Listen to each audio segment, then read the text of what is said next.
When do you need a new roof? Missing or damaged shingles, leaks, or signs of age and wear and tear.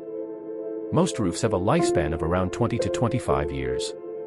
If your roof is approaching or exceeding this age, it may be time to consider replacing it. Wear and tear. Over time, roofs can become damaged due to exposure to the elements, such as wind, rain, snow, and sun. This can cause shingles to crack, curl, or warp, or can result in leaks, which can damage the underlying structure of the roof.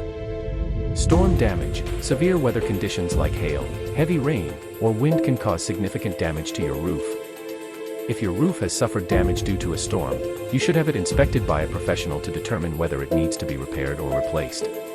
Ultimately, the decision to replace your roof will depend on a variety of factors, including its age, condition, and your personal preferences and goals. It's always a good idea to have your roof inspected by a professional to determine whether it needs to be repaired or replaced. You can visit our website www.proroofer.ca for a quick free quotation for a new roof.